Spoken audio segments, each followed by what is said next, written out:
मेरा पहला सवाल पूछना चाहूंगी मैं सुधांशु त्रिवेदी जी आपसे, बटेंगे तो कटेंगे, क्या योगी का ये बयान कठोर सच्चाई नहीं है? और इसे क्या भारत में सांप्रदायिकता फैलाने का जो आरोप लगा है वो सही है?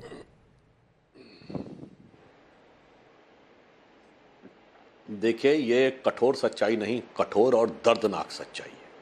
मैं पूछना चाहता हूं, आज जात बिरादरी के नाम पे जो लोग राजनीति करने की बात करते हैं, तो 70 से 75% SC ST OBC तो भारत के हर हिस्से में थे। आज के बंगाल में थे तो बांग्लादेश में भी थे। तो जो यानी पश्चिम, उस समय पूर्वी बंगाल था 80 साल पहले, कहां गए वो 75% SC ST OBC कहां गए? कट गए ना, या कन्वर्ट हो गए? दो ही तो हुआ। तभी तो 32% से 7% तक आ गए। तो उस 32% में तो 75% तो SC ST OBC थे, यानी 25-26% कहां चले गए मेरे भाई? और फिर भी किसी को संदेह हो तो जोगेंद्र नाथ मंडल, जो पाकिस्तान के पहले कानून मंत्री थे, जैसे डॉक्टर बाबा साहब अंबेडकर हमारे कानून मंत्री थे, जोगेंद्र नाथ मंडल भी दलित थे और इसी झांसे में आ गए थे कि जातियों का हम अलग करके और मुस्लिमों के साथ कॉम्बिनेशन करेंगे, और वहां चले गए थे। और उसके बाद जो उन्होंने देखा है कि किस ढंग से दलितों को काटा गया, गांव के गांव घेर लिए गए और कहा गया या तो कन्वर्ट हो जाओ या कट जाओ। और ये मैं हवा में नहीं बोल रहा हूं, जोगेंद्र नाथ मंडल का इस्तीफा अवेलेबल है, नेट पे जाके कोई सर्च कर ले, आंखें खोल देगा, पूरे किताब की तरह है। पाकिस्तान के प्रधानमंत्री ने नहीं सुना, आखिर में दुखी होकर, बेबस होकर भारत आकर गुमनामी के अंधेरे में वो जिंदगी गुजारे और कितनी दर्दनाक ढंग से काटे गए, यह बात देखा। उसके बाद आजाद हिंदुस्तान में भी देख लीजिए, चाहे कश्मीर हो या कोई अन्य जगह हो, धुबरी, बरपेटा, करीमगंज, मालदा, किसी भी जगह के ऊपर जो कुछ हुआ वो इसका साफ साफ प्रमाण है। ये एक राजनीति है जिसकी तरफ योगी जी ने संकेत किया है कि एक समाज को तो फिलिस्तीन और हमास तक जोड़ के रखना है और दूसरे से कहना है बांग्लादेश तो छोड़ो। अगर धुबरी, बरपेटा, करीमगंज, मालदा में भी कुछ हुआ, तुमसे क्या मतलब? तुम्हारे ही शहर के दूसरे इलाके में हो रहा है, तुमसे क्या मतलब?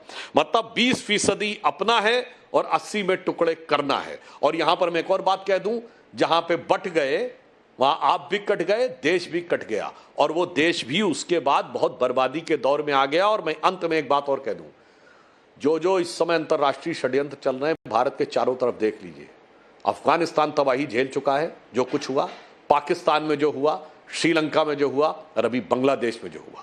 अगर भारत बचा हुआ है उस परिस्थिति में तो सिर्फ एक व्यक्ति की वजह से, मोदी है तो मुमकिन है। हम दृढ़ता से हर संघर्ष का जवाब दे रहे हैं और वही शक्तियां जो कि इस प्रकार के खेल खेल रही हैं। और यहां मैं एक और फैक्ट बोल दूं, वारिस पठान साहब उसके बाद इसका जवाब दे दीजिएगा। ये 2021 से पहले तो राहुल गांधी के मुंह से कभी आपने नहीं सुना कि वो जातिगत जनगणना की बात कर रहे हैं। क्यों?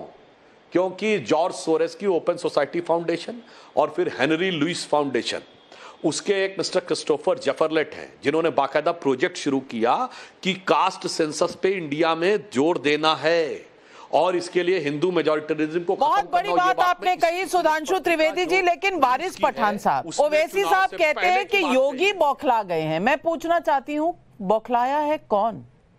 योगी आदित्यनाथ या असदुद्दीन ओवैसी?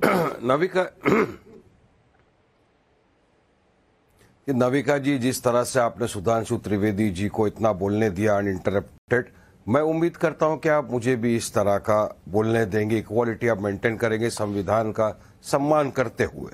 बात नंबर 1, जो योगी ने कहा बटेंगे तो कटेंगे, तो उनका मतलब ये नहीं है, उनका मतलब है बटेंगे तो हटेंगे। ये उनकी कुर्सी हटने का है। उनको पता है मोदी वगैरह सब उनसे नाराज हो गए, हर दिन उनके अनाप शनाप भाषणों का, बकवास का। अब एक ही चीज है कि उनको हटाना है, तो उन्होंने लेके आ गए ये। अब उनको संविधान की शपथ लेकर मुख्यमंत्री बने हैं और संविधान की धज्जियां उड़ा रहे। बताइए मुझे, इस तरह की भाषा का इस्तेमाल करना एक मुख्यमंत्री को शोभा देता है? आपने बांग्लादेश की बात करी। अरे बांग्लादेश के अंदर जो हो रहा है, वहां की जो मेजोरिटेरियन लोग हैं, उनका दायित्व बनता है, सरकार का दायित्व बनता है कि माइनॉरिटी की हिफाजत करे। हमने कंडेम किया वायलेंस का कि नहीं होना चाहिए, लेकिन बांग्लादेश पे जो हो रहा है उसका बदला भारतीय मुसलमानों के ऊपर क्यों ले रहे हो आप? भारतीय मुसलमानों के घरों को आप बिना नोटिस दिए बुलडोजर से उखाड़ देते हो। भारतीय मुसलमानों को मॉब लिंचिंग करके आप रात दिन मार देते हो। भारतीय मुसलमान के आपको खाने पीने सबसे नफरत होती है। आप भारतीय मुसलमानों के खिलाफ तो एक जंग जैसी आपने छोड़ दी। अरे अगर बांग्लादेश का हमारा हिंदू भाई तकलीफ में परेशान है तो मोदी जी अभी आपने ऐसा कहा रोज संविधान जता रहे। अरे संवेदना जताने से चलिए जाके लेके आते हैं हमारे हिंदू भाइयों को। चलिए नाविका जी, आप में सुधांशु जी अगर मोदी के ताकत नहीं है, आप में सुधांशु जी चलते हैं। विशाल दिल है आपका, कितना बड़ा दिल है आपका। लेकिन वहां हिंदू 24% से 9% हो गए। आपने हाथ नहीं हिलाया, उंगली नहीं उठाई, चूं तक नहीं की। और क्या कहा था ओवैसी साहब ने? सुधांशु त्रिवेदी जी आपको याद करा दूं, मोदी चले जाएंगे, योगी चले जाएंगे तो रह जाएंगे हम, निपटना तो हमसे पड़ेगा, बचाने कौन आएगा।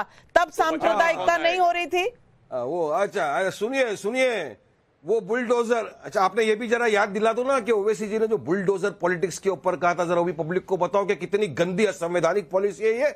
बिना कोर्ट कचहरी के ऑर्डर को फॉलो किए, बिना कायदे कानून का पालन किए, बिना नोटिस दिए किसने आपको इजाजत दिया बुलडोजर से घरों को उड़ा दो मुसलमानों के? किसने इजाजत दिया आपको कि अगर जो लड़के पकड़ा है, चलो अगर किसी ने स्टोन फेंका है आप उसको सजा दो कड़क से कड़क, आप उसको रास्ते पे इस तरह परेड कराओगे? किसने इजाजत दिया? सिर्फ मुसलमानों को।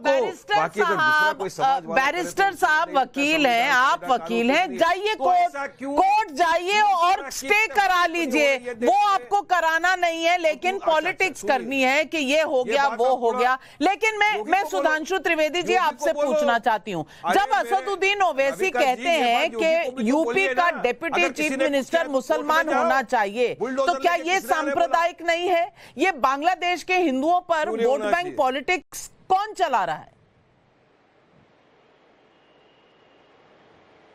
देखिए, वारिस पठान साहब को वकील होकर ऐसी वाहियात बात नहीं करनी चाहिए। यदि इस समय कोर्ट में आप लोग गए, उस समय केवल नाम लिखने पर तो कोर्ट ने पक्ष में डिसीजन दे दिया। ये जितने बुलडोजर चल रहे हैं सब इलीगल कंस्ट्रक्शन थे।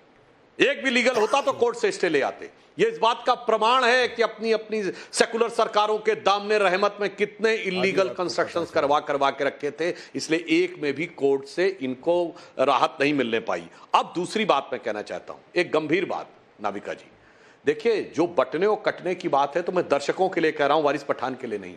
आपने कभी असदुद्दीन ओवैसी को सुना कि वो ये कहे कि मुझे तेलुगु में बोलना है, या कभी बदरुद्दीन अजमल असमिया में बोलने के लिए कहे, या कभी महबूबा मुफ्ती कहें कि मुझे कश्मीरी में बोलना है, या मौलाना मदनी कहें मुझे तमिल में बोलना है। भारत में भाषाओं की विविधता है, हम विविधता का सम्मान करते हैं, पर हमें विविधता में विभाजकता पैदा करके लड़ाया जाता है।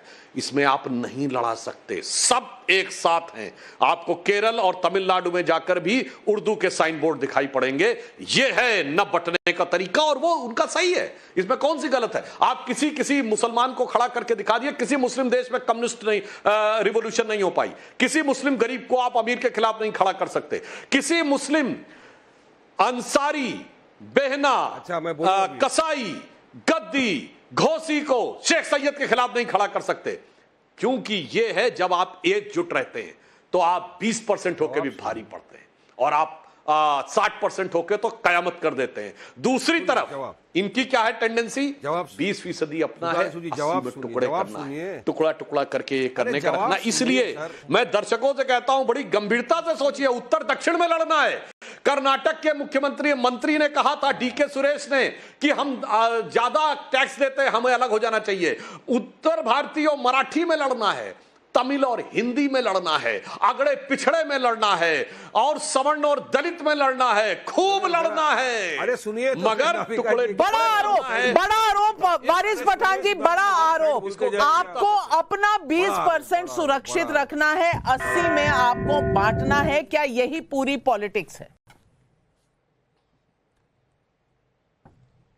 दोनों चीज का मैं जवाब देता हूं। सबसे पहले सुधांशु जी इतने विद्वान आदमी है, राज्यसभा के मेंबर है, इतना झूठ बोलते हैं। इलीगल निर्माण था, इसने जाके तोड़ दिया। जब 20,000 फुट का बंगला बन गया छतरपुर में, 4-5 साल लग गए। जब तक प्रशासन सो रहा था क्या? नहीं, जब हुजूर शान की गुस्ताखी किसी ने की, उसके लिए जब रास्ते पे लोग उतरे प्रोटेस्ट करने के लिए, आपको लग गया मुसलमान है, अब जाके इसके घर को तोड़ दो। तो आप ये झूठ बोलते हो विदाउट फॉलोइंग ड्यू प्रोसेस। आपने जोधपुर में क्या किया? एक लड़के ने किसी का मर्डर किया, फांसी दे दो, सख्त सजा दे दो। आपने जाके वो बंगला उड़ा दिया, बाद में पता चला कि वो जिसका बंगला था वो ओनर था और जो लड़का था वो टेनेंट था वहां पे। अब क्या करोगे, क्या जवाब दोगे? अभी आपने बताया कि जातिवादी के ऊपर अभी आपने बात की, तो सुनिए सुधांशु भाई, 10 साल में 5% आपके जो बड़े उच्चेदार लोग हैं अपर कास्ट के, पूरी 60 के 60% जो दौलत है उनके पास कैसे चले गई?